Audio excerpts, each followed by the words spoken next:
तो देखिए सबसे पहले अपने बात करते हैं, जितने भी इसके अंदर मैंने क्वेश्चन आपको दिए हैं वो सारे के सारे क्वेश्चन क्या है, कंपटीशन एग्जाम में आए हुए हैं। तो मोस्ट इम्पोर्टेंट क्वेश्चन है, इनमें से कोई भी क्वेश्चन ऐसा नहीं है जो आपका समय बर्बाद करे।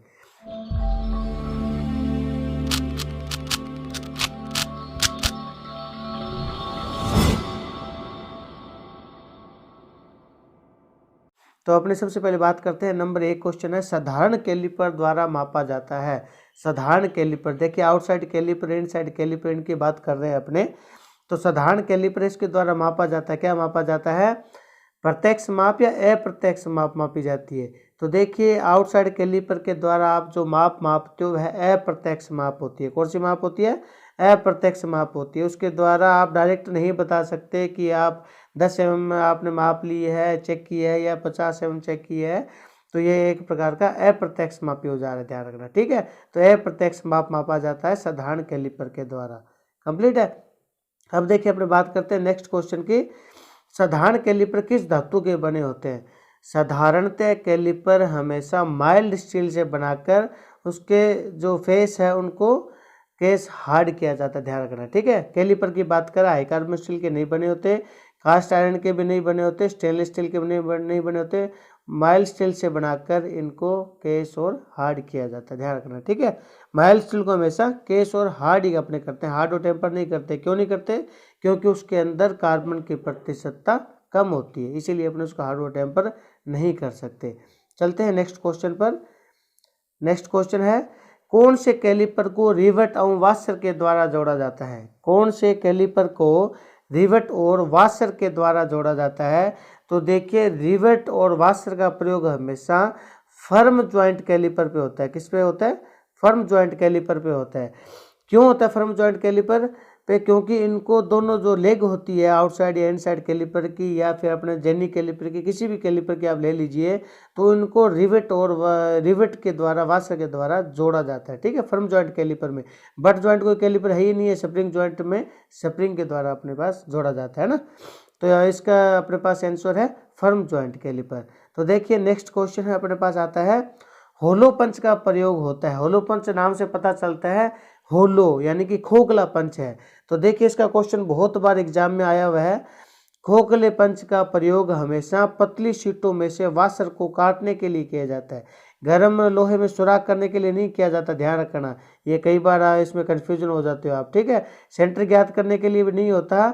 इसका मेन जो अपने पास राइट आंसर है वो है पतली शीटों में वाशर काटने के लिए अपने किसका प्रयोग करते हैं, होलो पंच का प्रयोग करते हैं। अलग अलग साइज के होलो पंच होते हैं, तो अलग अलग साइज की वाशर अपने काटने के लिए इनका प्रयोग करते हैं। कंप्लीट है।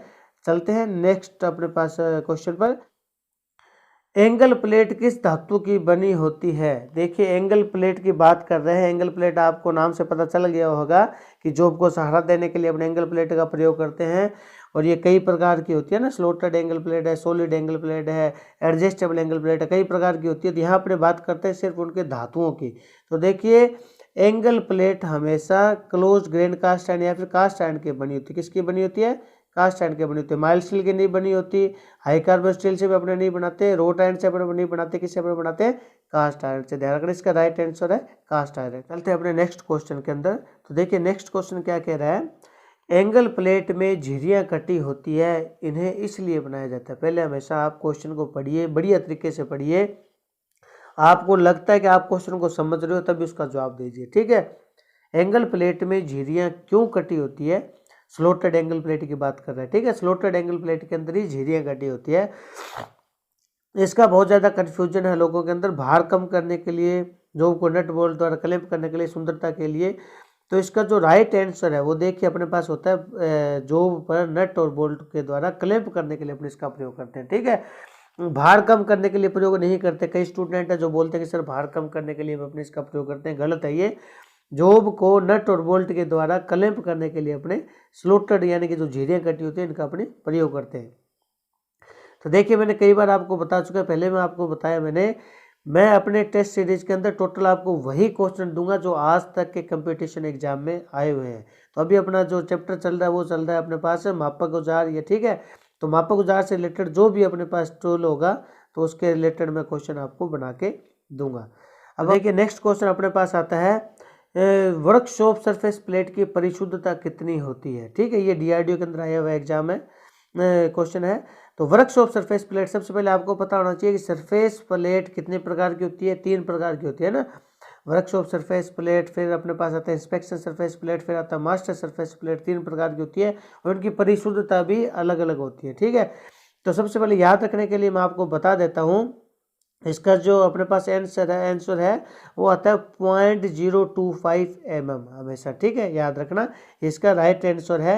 इसको आप याद कैसे रखते हो, सबसे पहले आप वर्कशॉप का यूज़ करते हो सरफेस प्लेट का, तो वर्कशॉप को आप सबसे पहले रखिए, फिर आप इंस्पेक्शन को रखिए, फिर आप मास्टर सरफेस प्लेट को रखिए।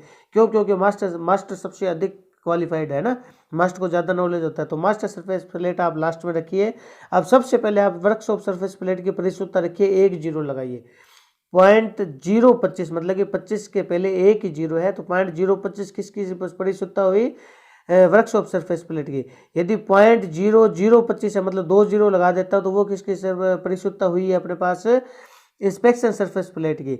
यदि मैं 3 जीरो अपने पास उसमें लगा देता हूँ तो 3 जीरो लगा दिए तो मैंने वो किसकी परिशुद्धता हो गई है, एमएम के अंदर किसकी परिशुद्धता हुई है, मास्टर सरफेस प्लेट की परिशुद्धता है। तो यहाँ आपके 3 क्वेश्चन क्लियर हुए, ध्यान रखना। ठीक है, तो इसका राइट आंसर जो मैंने आपको बता दिया 0.025 mm इसका राइट आंसर है। इसको याद रखने का तरीका मैंने आपको बताया। ठीक है, 1 0 है तो वर्कशॉप, 2 0 है तो अपने पास इंस्पेक्शन, यदि 3 0 है तो मास्टर सरफेस प्लेट की परिशुद्धता है। एमएम के अंदर ध्यान रखना, मीट्रिक के अंदर है। ठीक है, चलते हैं अपने नेक्स्ट क्वेश्चन। क्वेश्चन कहता है कौन से औजारों की सहायता से एक वर्नियर हाइट गेज द्वारा एक गोल छड़ पर समानांतर रेखाएं खींची जाती है। तो देखिए आप क्वेश्चन को समझिए, ये कह रहा है किस किस औजार की सहायता से वर्नियर हाइट गेज के द्वारा अपने गोल जॉब पर मार्किंग कर सकते हैं, ये इसका कहने का तात्पर्य है। ठीक है, गोल जॉब पर मार्किंग करने के लिए अपने वर्नियर हाइट गेज का प्रयोग करते हैं, लेकिन गोल जॉब को अपने रखते किसके ऊपर है, वी ब्लॉक पर रखते हैं। वी ब्लॉक के द्वारा अपने क्या करते हैं, गोल जॉब को सहारा देते हैं कि नहीं देते। लेकिन यहाँ देखिए जो अपने बात करते हैं सरफेस प्लेट और वी ब्लॉक, इन दोनों का ही अपने प्रयोग करते हैं। क्यों? वी ब्लॉक को अपने कहाँ रखेंगे, सरफेस प्लेट पे रखेंगे, है ना। तो सरफेस प्लेट और वी ब्लॉक दोनों का अपने प्रयोग करते हैं, कहाँ के लिए प्रयोग करते हैं, गोल जो पर मार्किंग करने के लिए वर्नियर हाइट गेज के द्वारा ना। तो इसका राइट आंसर है ए और बी दोनों। कंप्लीट है, कंप्लीट है ना, ए और बी दोनों। सरफेस प्लेट का अपने प्रयोग करते हैं, सरफेस प्लेट पे वी ब्लॉक अपने रखा, वी ब्लॉक पे अपने गोल जॉब को रखा और वर्नियर हाइट गेज के द्वारा उस पर किसी प्रकार की मार्किंग अपने कर सकते हैं। तो राइट आंसर इसका सी। कंप्लीट है। अब अपने चलते हैं नेक्स्ट क्वेश्चन पर। देखिए नेक्स्ट क्वेश्चन अपने पास, अप्रत्यक्ष मापी टूल कौन सा होता है। देखिए अप्रत्यक्ष मापी, अप्रत्यक्ष का अपने पास अपने बोल सकते हैं कि जिसके द्वारा डायरेक्ट पता नहीं चलता आपको कि कितनी माप आपने ले ली, है ना। तो इसके अंदर देखिए ऑप्शन के अंदर चीजल है, चीजल कटिंग टूल है, स्टील रूल है, स्टील रूल प्रत्यक्ष मापी है। स्टील रूल के द्वारा स्पष्ट आपको पता चलता है कि 10 mm है, 20 mm है, 50 mm है, 1 इंच है, कितनी माप है ना। माइक्रोमीटर भी क्या है, प्रत्यक्ष मापी टूल है। प्रत्यक्ष मापी टूल का मतलब डायरेक्ट आप माप को पढ़ सकते हो। लेकिन कैलिपर है, कैलिपर की बात कर रहा हूँ, वर्नियर कैलिपर की बात नहीं कर रहा मैं, यहाँ बात कर रहा हूँ मैं आउटसाइड कैलिपर, इनसाइड कैलिपर के, है ना। तो आउटसाइड इनसाइड कैलिपर क्या होते हैं, एक प्रकार के अप्रत्यक्ष मापी औजार है ना। इनके द्वारा जो माप लेते हैं इनको अपने बाद में स्टील रूल पर पढ़ते हैं, डायरेक्ट अपने नहीं कह सकते कि ये कितनी माप है। कंप्लीट है, तो इसका राइट आंसर है सी, कैलिपर। अप्रत्यक्ष मापी टूल कौन सा होता है, तो कैलिपर है अप्रत्यक्ष मापी टूल है। कंप्लीट है, चलते हैं नेक्स्ट क्वेश्चन पे। अब देखिए अपने पास आता है नेक्स्ट क्वेश्चन है, मास्टर सरफेस प्लेट की परिशुद्धता बताइए। देखिए मास्टर सरफेस प्लेट की परिशुद्धता मैंने आपको यहाँ आपको पहले एमएम में आया है, अब यहाँ अपने पास आता है इंग्लिश सिस्टम में। मास्टर सरफेस प्लेट की परिशुद्धता कितनी होती है, तो देखिए यहाँ इसका राइट आंसर जो पहले मैं आपको आंसर बता देता हूँ, 0.0001 इंच ये अपने पास है मास्टर सरफेस प्लेट की परिशुद्धता है। ठीक है, सी इसका राइट आंसर है, मास्टर सरफेस प्लेट की परिशुद्धता 0.0001 इंच, मतलब कि जीरो कितनी लगी हुई है, 4 लगी हुई है। अब अपने इसके तीनों क्लियर कर लेते हैं। मैंने आपको बताया था कि सबसे पहले क्रम पे कौन सी अपने सबसे पहले किस सरफेस प्लेट को रखते हैं, वर्कशॉप सरफेस प्लेट को रखते हैं। तो वर्कशॉप सरफेस प्लेट, फिर अपने पास इंस्पेक्शन सरफेस प्लेट, उसके बाद मास्टर सरफेस प्लेट, है ना। तो मास्टर सरफेस प्लेट के अंदर 4 जीरो लगी है, तो एक नंबर पहले इंस्पेक्शन सरफेस प्लेट आती है, उसमें कितनी जीरो लगेगी, 3 जीरो लगेगी। और उससे पहले कौन सी आती है, वर्क्स ऑफ सरफेस प्लेट, उसमें अपने पास कौन कितनी जीरो लगेगी, 2 जीरो लगेगी, है ना। तो देखिए एक बार यहाँ मैं आपको बता देता हूँ कि ये जो अपने पास ए है ये अपने पास है वर्क्स ऑफ सरफेस प्लेट की परिशुद्धता इंच में, और ये जो बी है ये अपने पास आता है इंस्पेक्शन सरफेस प्लेट की परिशुद्धता है, और जो सी है ये अपने पास है मास्टर सरफेस प्लेट की परिशुद्धता। तो इसने यहाँ सिर्फ और सिर्फ मास्टर सरफेस प्लेट की परिशुद्धता पूछा है, तो आपका राइट आंसर आता है सी। क्यों, क्योंकि इसके अंदर परिशुद्धता बताई गई है, 4 जीरो इसके आगे, ध्यान रखना, ठीक है। याद रखने का तरीका मैं आपको बता रहा हूँ, 4 जीरो 3 जीरो 2 जीरो, ठीक है। चलते हैं अपने नेक्स्ट क्वेश्चन के साथ। तो देखिए यहाँ अपने बात करते हैं, ट्राई स्क्वायर वर्गीयता परीक्षण हेतु प्रयोग किया जाता है। वर्गीयता, वर्गीयता का मतलब होता है स्क्वायरनेस, ध्यान रखिए, ठीक है। निमी पैटर्न से टोटल एग्जाम आता है आजकल, और निमी पैटर्न मैं आपको यहाँ बताता हूँ। तो देखिए सबसे पहले मैं फिर आपको बता रहा हूँ, ट्राई स्क्वायर वर्गीयता परीक्षण हेतु प्रयोग होता है, मतलब ट्राई स्क्वायर स्क्वायरनेस से अपने चेक करते हैं, कहाँ चेक करते हैं, एक समय में एक ही सरफेस चेक करते हैं, या एक समय में 2 सरफेस चेक करते हैं, या एक समय में 3 सरफेस चेक कर सकते हैं, या 2 सरफेस के मध्य किसी कोण को मापने के लिए। तो देखिए इसको तो आप क्रॉस कर दीजिए, कोई कोण थोड़ी ना मापने के लिए ट्राई स्क्वायर का प्रयोग करते हैं, नहीं करते हैं ना, क्योंकि वो स्क्वायरनेस चेक करते हैं, सिर्फ 90 डिग्री ही चेक कर सकते हैं, कंप्लीट है, 2 सरफेस के बीच में कोई लेना देना नहीं है। तो ट्राई स्क्वायर से जब आप माप लेते हो, ट्राई स्क्वायर आपको पता है इस प्रकार का है ना, एल आकृति का एक टूल है ट्राई स्क्वायर, इसका बीच का कोण 90 डिग्री का होता है। तो एक समय में सिर्फ एक ही जो सरफेस को वो चेक कर सकता है, ठीक है। तो इसको थोड़ा सा क्वेश्चन का समझिएगा, ट्राई स्क्वायर वर्गीयता परीक्षण हेतु प्रयोग होता है, स्क्वायरनेस के लिए प्रयोग करते हैं, लेकिन ऑप्शन को आप देखिए, एक समय में एक ही सरफेस को अपने चेक कर सकते हैं। तो इसका राइट आंसर आता है ए, कंप्लीट है, किसी प्रकार की दिक्कत नहीं होनी चाहिए, राइट आंसर इसका ए है, एक समय में एक ही सरफेस को अपने चेक कर सकते हैं। चलते हैं नेक्स्ट क्वेश्चन के अंदर अपने। तो देखिए नेक्स्ट क्वेश्चन आता है, संयोजक सेट में प्रोटेक्टर हेड का क्या उपयोग है। अब देखिए सबसे पहले आपको पता होना चाहिए संयोजक सेट किसे कहते हैं। संयोजक सेट अपने बोलते हैं कम्बिनेशन सेट को, है ना। कम्बिनेशन सेट अपने क्यों बोलते हैं, कम्बिनेशन सेट कई चीज़ों का कम्बिनेशन है, मतलब कि उसके अंदर एक से अधिक आइटम है, इसीलिए अपने कम्बिनेशन सेट उसको बोलते हैं, संयोजन सेट बोलते हैं, ठीक है। अब देखिए अपने पास कहते हैं कि संयोजन सेट में प्रोटेक्टर हेड का प्रयोग अपने कहाँ करते हैं। अब इसने प्रॉपर प्रोटेक्टर हेड का बात पूछा है, ठीक है। तो कम्बिनेशन सेट के 3 भाग होते हैं, स्क्वायर हेड है, सेंटर हेड है, एक प्रोटेक्टर हेड है ना। तो सबसे पहले अपने बात करते हैं प्रोटेक्टर हेड की। तो प्रोटेक्टर हेड कौन सा हेड होता है, विभिन्न कोणों में मापता है ना, विभिन्न कोणों में। तो इसका राइट आंसर आता है सी। क्यों, क्योंकि वो 0 से लेकर 180 डिग्री तक कोण में जॉब को चेक करता है, प्रोटेक्टर हेड, है ना। इसका अल्पतमांक कितना होता है, 1 डिग्री इसका अल्पतमांक होता है, मतलब कम से कम वो 1 डिग्री में जॉब को चेक कर सकता है, कंप्लीट है। तो इसका राइट आंसर अपने पास क्या है, विभिन्न कोणों में जॉब को मापने के लिए प्रोटेक्टर हेड का प्रयोग करता है, ठीक है। अपने प्रोटेक्टर हेड की बात कर रहे हैं, तो कोण मापने के लिए विभिन्न है 0 से 180 डिग्री तक, तो अपने प्रोटेक्टर हेड का प्रयोग करते हैं, कंप्लीट है। अब अपने चलते हैं नेक्स्ट क्वेश्चन के अंदर। तो देखिए निम्नलिखित में से कौन सा एक सम्मिलित संघ का भाग नहीं है। तो देखिए सम्मिलित संघ, मैं फिर आपको कह रहा हूँ सम्मिलित संघ किसे अपने बोलते हैं, सम्मिलित संघ बोलते हैं कॉम्बिनेशन सेट को, ठीक है। सम्मिलित कई चीज़ों का समावेश है एक के अंदर, है ना। तो सम्मिलित सेट या कॉम्बिनेशन सेट का कौन सा भाग इसमें नहीं है। तो देखिए यहाँ मैं आपको बताता हूँ, वर्ग से स्क्वायर हेड उसका हिस्सा होता है, मैंने आपको बताया। कोण मापक शीर्ष जिसे अपने बोलते हैं प्रोटेक्टर हेड, इसका भी भाग होता है कॉम्बिनेशन सेट का। केंद्र शीर्ष है, सेंटर हेड है, तो ये भी उसका भाग होता है। स्टोक कोई भी ऐसा भाग नहीं है जो कॉम्बिनेशन सेट का होता है। तो इसका राइट आंसर अपने पास क्या आता है, इसका राइट आंसर है स्टोक। स्टोक ऐसा भाग है जो कॉम्बिनेशन सेट का नहीं होता है, समझे ना आप।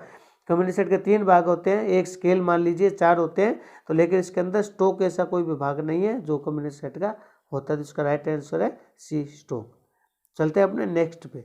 तो देखिए नेक्स्ट अपने पास क्वेश्चन क्या बोलता है, माइक्रोमीटर है, कैलिपर है, डायल संकेत को या डायल टेस्ट इंडिकेटर है कि शुद्धता जांच करने के लिए अपने किसका प्रयोग करते हैं। तो देखिए बहुत ज़्यादा क्वेश्चन आया हुआ है DMR से फिटर, और लगभग ये क्वेश्चन आ ही जाता है क्योंकि इंपॉर्टेंट क्वेश्चन है, ठीक है। ये कहता है माइक्रोमीटर है, कैलिपर है, डायल संकेतक का मतलब डायल टेस्ट इंडिकेटर की शुद्धता जांच करने के लिए अपने निम्नलिखित में से किसका प्रयोग करते हैं? तो देखिए निम्नलिखित में से अपने प्रयोग करते हैं स्लिप गेज का। ठीक है, इन सभी की परिशुद्धता चेक करनी है तो मैं किसका प्रयोग करता हूँ? स्लिप गेज का। फिलर गेज का मैं प्रयोग नहीं करता क्यों? फिलर गेज क्लियरेंस गेज होता है, गैप चेक करने के लिए काम करता है। रिंग गेज क्या रेडियस का चेक करने के लिए काम आता है ना, होल का व्यास मतलब कि बाहरी डायमीटर चेक करता है। प्लग गेज क्या करता है? प्लग गेज अंदरूनी डायमीटर चेक करता है होल का। तो ये कोई भी इसका सही जवाब नहीं, इसका सही जवाब है स्लिप गेज।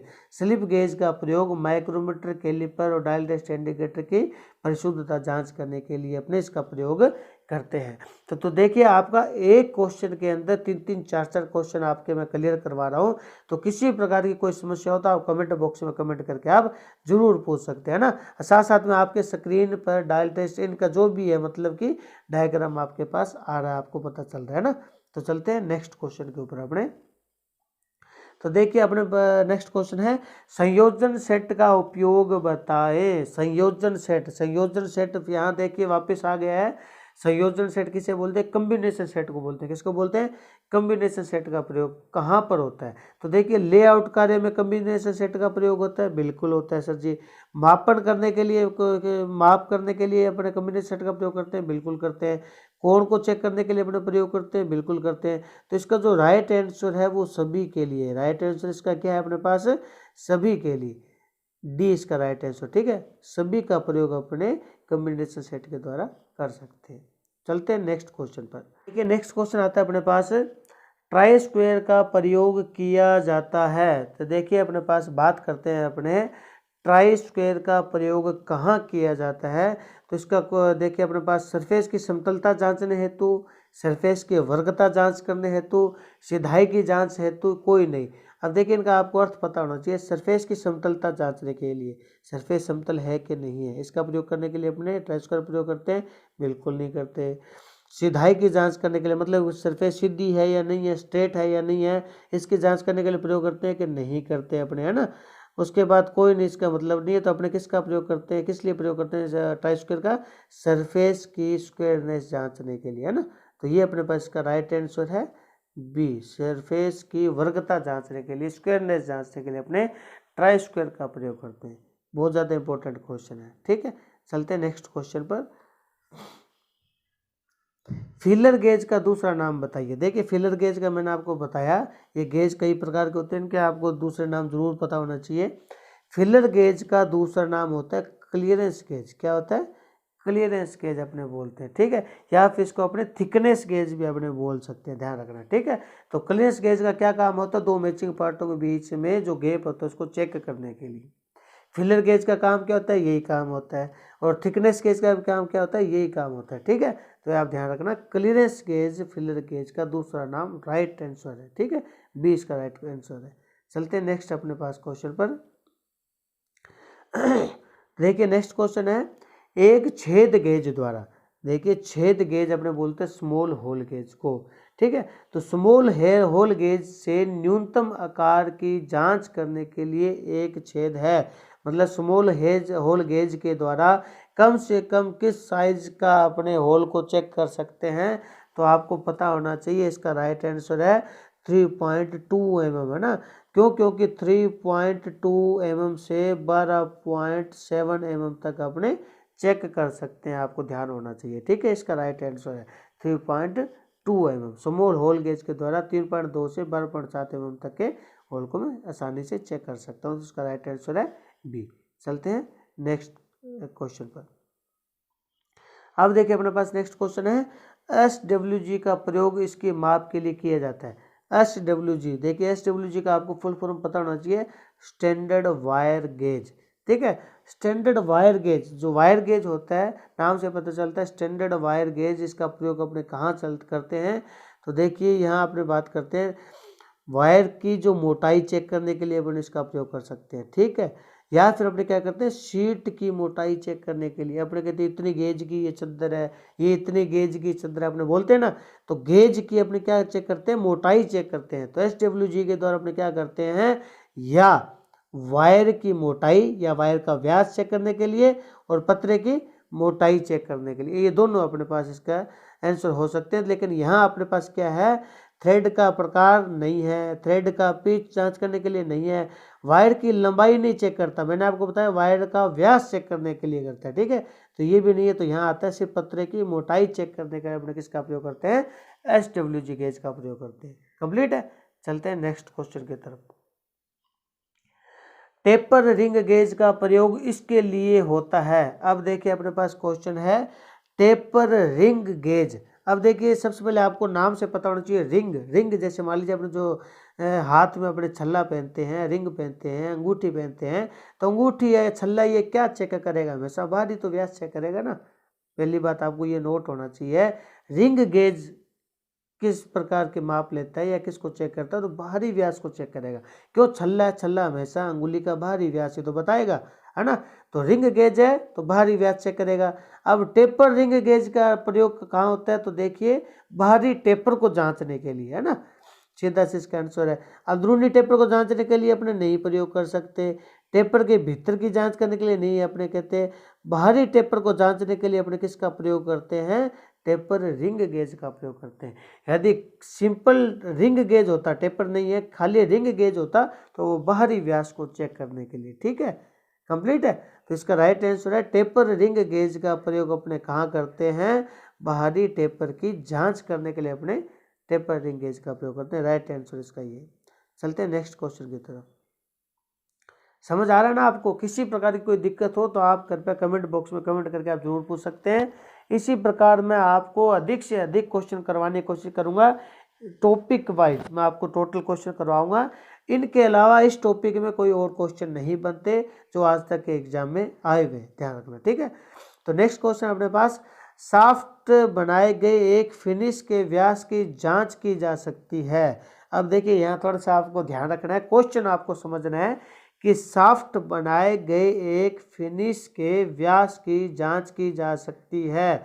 तो यहाँ आप इस क्वेश्चन को थोड़ा सा दिमाग से समझिएगा, सब चीज़ फालतू की इसमें इसने पूछा है कि व्यास की जांच की जा सकती है, ठीक है। तो व्यास की जांच करने के लिए अपना निम्नलिखित में से किसका प्रयोग करते हैं, क्वेश्चन को थोड़ा गौर से कीजिएगा, उसके अंदर जो मेन चीज़ है उस मेन चीज़ को आप पकड़िएगा। ये बोलता है व्यास की जांच करने के लिए अपने किसका प्रयोग करते हैं ना, फिनिश है, चाहे रफ है, चाहे किसी प्रकार का सॉफ्ट है, कोई भी है, अपने कोई लेना देना नहीं है। बात आ रही है व्यास की जांच करने के लिए अपने किसका प्रयोग करते हैं, तो कम्बिनेशन सेट का प्रयोग करते हैं, नहीं करते, कम्बिनेशन सेट कभी व्यास चेक नहीं करता ना। स्लिप गेज भी व्यास चेक नहीं करता। ऊंचाई गेज, हाइट गेज, क्या हाइट गेज तो मार्किंग टूल है, तो वैसे मेजरिंग टूल नहीं है। बारी आती है अपने पास माइक्रोमीटर स्क्रू गेज के द्वारा, है ना।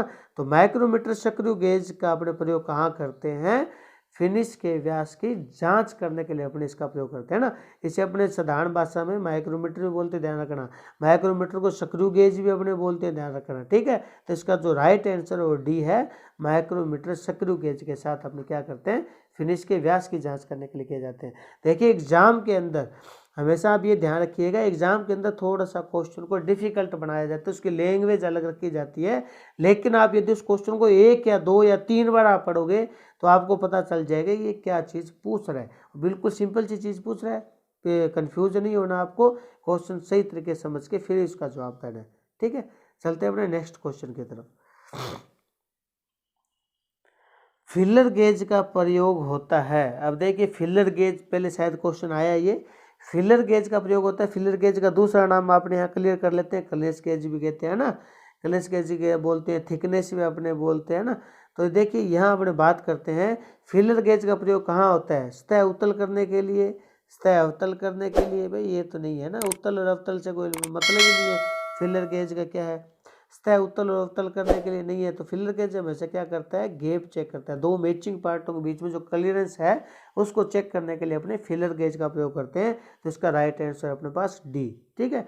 फिलर गेज का प्रयोग कहाँ होता है, इन पे मत जाएगा, उत्तल अवतल अवतल जो भी है आप वो चीज़ देखिए, चारों के अंदर आपसे मैच कौन सा कर रहा है, तो गैप चेक करने के लिए तो बस ठीक है, गैप को क्लियर से बोलते हैं, क्लियर चेक करने के लिए फिलर गेज का प्रयोग करते हैं। तो पे धड़क आप उत्तर दीजिए। चलते हैं नेक्स्ट क्वेश्चन की तरफ, है ना। तो देखिए नेक्स्ट क्वेश्चन अपने पास आता है, प्लग गेज का प्रयोग किया जाता है। अब देखिए प्लग गेज डायग्राम में आपको पता चल रहा है, प्लग गेज का अपने प्रयोग कहाँ करते हैं। देखिए रिंग गेज का अपने प्रयोग करते हैं, रिंग गेज, ये अपने पास रिंग गेज है ना, तो ये हमेशा बाहरी व्यास से चेक करेगा ना। और प्लग गेज क्या है, इस प्रकार का ये गोल आकृति होती है इसकी, ये अपने पास प्लग गेज है ना। तो यहाँ से ये क्या चेक करेगा, हमेशा अंदरूनी व्यास ही तो चेक करेगा। प्लग गेज हमेशा क्या करता है, अंदरूनी व्यास चेक करता है। तो देखिए अपने पास इसका उत्तर कौन सा आता है, कार्य टुकड़े की व्यास मापने के लिए नहीं है, ठीक है। कार्य टुकड़े में छिद्र का व्यास मापने के लिए नहीं है। कार्य टुकड़े में छिद्र का व्यास जांचने के लिए अपने इसका प्रयोग करते हैं, ध्यान रखना, ठीक है। मैं आपको ये क्लियर करता हूँ, कार्य टुकड़े की लंबाई जांचने के लिए अपने इसका प्रयोग नहीं करते, ठीक है। अब देखिए जो प्लग गेज है या रिंग गेज है, कौन सा भी गेज है, गेज हमेशा मास प्रोडक्शन में अपने यूज करते हैं। गेज का प्रयोग हमेशा जांचने के लिए होता है, न कि मापने के लिए होता है, यह हमेशा ध्यान रखना। तो यहाँ आपको कन्फ्यूजन नहीं होना है, मापने और जांचने के अंदर आपको कभी कन्फ्यूजन नहीं होना है। गेज नाम आ गया तो गेज हमेशा चेक ही करता है, जांचता ही है, मापता नहीं है, ठीक है। तो कार्य टुकड़े में छिद्र का व्यास जांचने के लिए अपने किसका प्रयोग करते हैं, प्लग गेज का प्रयोग करते हैं। कंप्लीट है, किसी प्रकार की दिक्कत नहीं आनी चाहिए। तो इसका राइट आंसर है सी। चलते हैं अपने आगे नेक्स्ट अपने पास क्वेश्चन आता है, रिंग गेज का प्रयोग किया जाता है। अब देखिए प्लग गेज का तो मैंने आपको बता दिया, रिंग गेज का अपने प्रयोग कहाँ करते हैं, तो देखिए रिंग गेज का भी मैंने आपको बता दिया। रिंग गेज का प्रयोग करते हैं बाहरी व्यास जांच करने के लिए ना।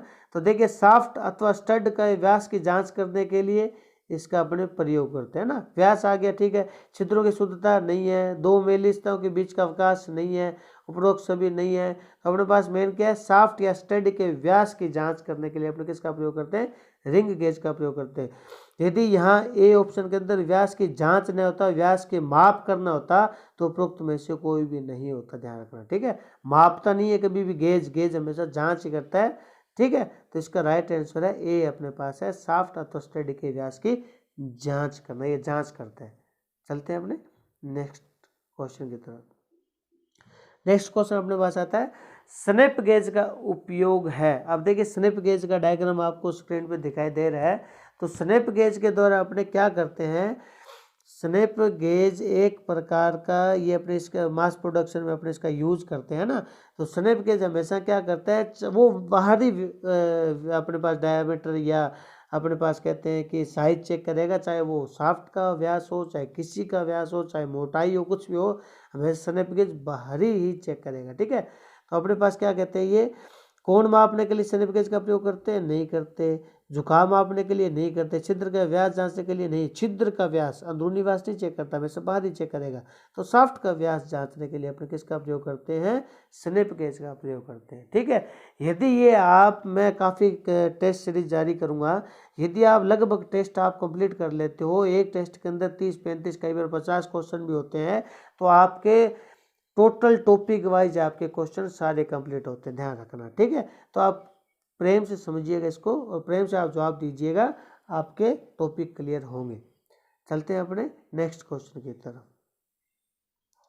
नेक्स्ट क्वेश्चन है अपने पास, थ्रेड रिंग गेज का क्या उपयोग है। अब देखिए रिंग गेज का प्रयोग होता है तो अपने सीधा से अपने बोल देते हैं कि सर जी बाहरी व्यास चेक करने के लिए रिंग गेज का प्रयोग करते हैं। तो अब है थ्रेड रिंग गेज का, इसे अपने थ्रेड रिंग गेज भी अपने बोलते हैं, ठीक है। थ्रेड रिंग गेज है मतलब कि अपने क्या करते हैं, यदि किसी रोड पर चूड़ियाँ कटी हुई है, बाहरी चूड़ियाँ कटी हुई है, अब उसका व्यास जांच करना है, तो अपने किसका प्रयोग करेंगे, थ्रेड रिंग गेज का प्रयोग करेंगे, ठीक है। तो इसके अंदर इसका अपने देखते हैं कौन सा उत्तर है, बाहरी व्यास की जांच करना नहीं है, आंतरिक थ्रेड की जांच करना नहीं है, बाहरी थ्रेड की जांच करना ठीक है, आंतरिक व्यास की जांच करना नहीं है। तो बाहरी थ्रेड की जांच करना, यदि किसी रोड पे शाफ्ट पे थ्रेड कटी हुई है, अब उसको चेक करना है, तो अपने किसका प्रयोग करेंगे, थ्रेडेड रिंग गेज का प्रयोग करेंगे, ध्यान रखना, ठीक है। थ्रेड आ गया, रिंग गेज आ गया, तो बाहरी तो ही है, और थ्रेड आ गया तो थ्रेडेड अपने यूज करेंगे ना, जांच करने के लिए अपने प्रयोग करेंगे। तो इसका कोई अपने पास राइट आंसर है, बाहरी थ्रेड की जांच करने के लिए अपने थ्रेड रिंग गेज का प्रयोग करते हैं, उपयोग करते हैं। चलते हैं नेक्स्ट क्वेश्चन की तरफ। नेक्स्ट क्वेश्चन अपने पास आता है, अवतल या उत्तल सतह की वक्र त्रिज्या की जांच करने के लिए निम्न में से किस प्रकार के गेज का प्रयोग करते हैं। अब देखिए अपने यहाँ बात करते हैं, ये देखिए अवतल या उत्तल सतह की वक्र त्रिज्या, वक्र त्रिज्या की जांच करने के लिए किस गेज का प्रयोग करते हैं? तो देखिए वक्र त्रिज्या इस प्रकार की, जैसे मान लीजिए अपने बोलते हैं कि फिलेट गेज वक्र त्रिज्या इस प्रकार की होती है ना। मान लीजिए अपने पास कोई पार्ट है और इसकी एक साइड अपने इस प्रकार यानी कि रेडियस के अंदर बनी हुई है, तो ये अपने जो अपने चेक करेंगे तो ये किस गेज के द्वारा अपने चेक करेंगे, तो ये क्वेश्चन है, ये ध्यान रखना, ठीक है। ये चीज़ पूछा, आप क्वेश्चन का थोड़ा सा आप समझिएगा। तो यहाँ अपने बात करते हैं, यहाँ देखते हैं, देखिए कि कौन सा अपने पास है, फिलेट गेज है, फिलर गेज। देखिए आप पहले चारों ऑप्शन आप पढ़िए, आपको जिस ऑप्शन का पता है उसको आप क्रॉस करते जाइए। यहाँ पे ये तो हो ही नहीं सकता, ठीक है। उसके बाद जो बचा उसमें से आप दिमाग लगाइए। फिलर गेज क्या करता है? फिलर गेज क्लियरेंस चेक करता है, नहीं है ना। स्लिप गेज क्या करता है? बाहरी व्यास चेक करता है, नहीं है। स्नैप क्या है? स्नैप गेज क्या है? ये भी अपने पास बाहरी व्यास चेक करता है, ठीक है। सॉरी, स्लिप गेज क्या करता है? उनकी परिशुद्धता चेक करता है ना, डायल टेस्ट इंडिकेटर के साथ अपने यूज करते हैं, ये अलग है स्लिप गेज। तो यहाँ अपने पास बच्चा कौन सा? Fillet gauge. तो फिलेट गेज का अपने प्रयोग कहाँ करते हैं? वक्र त्रिज्या की जांच करने के लिए अपने फिलेट गेज का प्रयोग करते हैं, ठीक है। दरअसल ज़्यादातर अपने इसका प्रयोग कहाँ करते हैं? जैसे अपने पास ये अपने पास कोई जॉब है, यहाँ अपने पास वेल्डिंग की अपने है ना, वेल्डिंग का अपने जब करते हैं तो इस जो वेल्डेड जो भाग है इसकी वक्र त्रिज्या जाँच करने के लिए अपने किसका प्रयोग करते हैं? फिलेट गेज का प्रयोग करते हैं, ध्यान रखना, ठीक है। तो अब चलते हैं नेक्स्ट क्वेश्चन की तरफ। नेक्स्ट क्वेश्चन अपने पास आता है, टेपर प्लग गेज किसकी जांच के लिए प्रयोग किया जाता है? तो देखिए सबसे पहले अपने बात करते हैं प्लग गेज की। टेपर को हटाइए, प्लग गेज की अपने बात करते हैं। तो प्लग गेज क्या है? प्लग गेज हमेशा अंदरूनी व्यास चेक करता है। अब टेपर है तो टेपर प्लग गेज हमेशा क्या करेगा? टेपर छिद्र को जांचने के लिए अपने प्रयोग करते हैं ना, टेपर छिद्र को जांचने के लिए अपने प्रयोग करते हैं, क्योंकि छिद्र जो टेपर होगा तो जायज़ है टेपर प्लग गेज के तो अपना प्रयोग करते हैं। तो देखिए सिद्ध छिद्र की जांच करने के लिए नहीं किया जाता, बाहरी टेपर की जांच करने के लिए इसका नहीं प्रयोग करते, और टेपर छिद्र की जांच करने के लिए अपने प्रयोग करते हैं। आंतरिक व्यास को जांचने के लिए अपने नहीं प्रयोग करते। इसका राइट आंसर है टेपर छिद्र को जांचने के लिए अपने किसका प्रयोग करते हैं? टेपर प्लग गेज का प्रयोग करते हैं, ठीक है। चित्र में आपको, डायग्राम में आपको पता चल रहा है। तो बिना कन्फ्यूजन के आप आंसर दीजिए, कोई दिक्कत वाली बात नहीं है ना। चलते हैं नेक्स्ट क्वेश्चन की तरफ। क्वेश्चन है अपने पास, डेप्थ गेज का उपयोग निम्नलिखित में से किसका मापन करने के लिए किया जाता है? तो देखिए डेप्थ गेज, डेप्थ का मतलब होता है गहराई। गहराई में यदि किसी चीज़ की गहराई चेक करनी है तो अपने किसका प्रयोग करते हैं? या फिर डेप्थ गेज का प्रयोग करते हैं। तो डेप्थ गेज का प्रयोग कहाँ करते हैं? गहराई जांच करने के लिए करते हैं। अब देखिए अपने पास अपने इसके अंदर ऑप्शन देखिए, अब डेप्थ गेज का बाहरी व्यास जांचने के लिए नहीं करते। छिद्र की गहराई, यार गहराई आ गया, छोड़ो एक बार। ना दिखाई देने वाले छिद्र की गहराई, इसमें भी गहराई है, छोड़िए। भीतरी व्यास नहीं है, इसका मतलब दो ऑप्शन तो आपने काट दिए। अब दो ऑप्शन आपके पास बचे। तो देखिए छिद्र की गहराई, डायरेक्ट पूरा छिद्र है, आर पार थ्रो होल है, तो उसकी गहराई तो नॉर्मल चेक कर सकते हैं अपने, क्यों? क्योंकि जितनी उसकी मोटाई होगी जॉब की उतने उसका छिद्र की गहराई होगी। अब अपने बात करते हैं ना दिखाई देने वाली छिद्र की गहराई। तो देखिए ना दिखाई देने वाले छिद्र की गहराई जांच करने के लिए अपने किसका प्रयोग करते हैं? डेप्थ गेज का प्रयोग करते हैं, क्योंकि ब्लाइंड होल है। जो ब्लाइंड होल की बात करता हूँ मैं, कितनी गहराई तक ये होल है, क्योंकि आर पार तो है नहीं ये जॉब के। आर पार होता तो थ्रो होल होता, आर पार होता तो जॉब की मोटाई के अनुसार अपने चेक कर लेते। ब्लाइंड होल है तो ये कितनी गहराई के अंदर तक होल है उसकी अपने गहराई जांच करने के लिए अपने किसका प्रयोग करते हैं?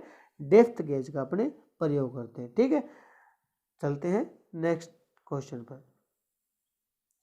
तो देखिए ये अपने पास है लास्ट क्वेश्चन है, दिए गए पेंच की पिच का मापन करने के लिए निम्नलिखित में से किसका प्रयोग करते हैं?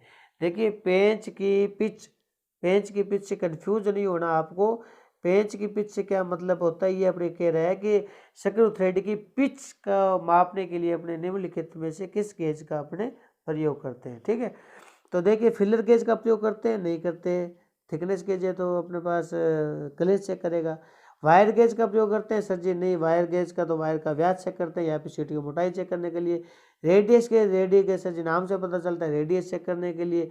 तो पिच को चेंज करने के लिए अपने किसका प्रयोग करते हैं? सक्रिय पिच गेज का। किसका प्रयोग करते हैं? सक्रिय पिच गेज का अपने प्रयोग करते हैं, ठीक है। सक्रिय पिच गेज के क्या होता है, एक प्रकार के जैसे अपने पास कई ब्लेडें होती है, इसके अंदर इस प्रकार की अपने पास पिच कई ब्लेडें होती है, तो ये अपने पास क्या करते हैं? पिच जांच करते हैं। पिच किसे कहते हैं? एक दांते के सेंटर से दूसरे दांते के सेंटर तक की दूरी अपने पास पिच कहलाती है ना। तो इसकी दूरी जो अपने पास पिच से अपने चेक करते हैं, किसके द्वारा चेक करते हैं, सक्रिय पिच गेज के द्वारा। डायग्राम में आपको पता चल रहा है ना। तो आज के लिए इतना ही काफ़ी है। 30 क्वेश्चन मैंने आपको करवाए हैं और कंप्लीट क्वेश्चन ये वो हैं जो आज तक के कंपटीशन एग्जाम में आए हुए हैं, और ये से ही मैं आपके क्वेश्चन दूंगा जो कंपटीशन एग्जाम में आए हुए हैं। मैं फालतू का आपको कोई भी कचरा या कोई भी क्वेश्चन नहीं करवाऊंगा। टोटल वही क्वेश्चन होंगे जो इंपॉर्टेंट होते हैं, मोस्ट इंपॉर्टेंट होंगे, ठीक है, वही मैं आपको क्वेश्चन करवाऊंगा। यदि आपको ये समझ आया है टेस्ट, तो कृपया अगर आप चैनल को सब्सक्राइब कीजिएगा, वीडियो को लाइक कीजिएगा। किसी प्रकार का कोई क्वेश्चन है या आपको डाउट है तो आप कमेंट बॉक्स में कमेंट करके आप जरूर पूछ सकते हैं। मिलते हैं नेक्स्ट टॉपिक के साथ। धन्यवाद।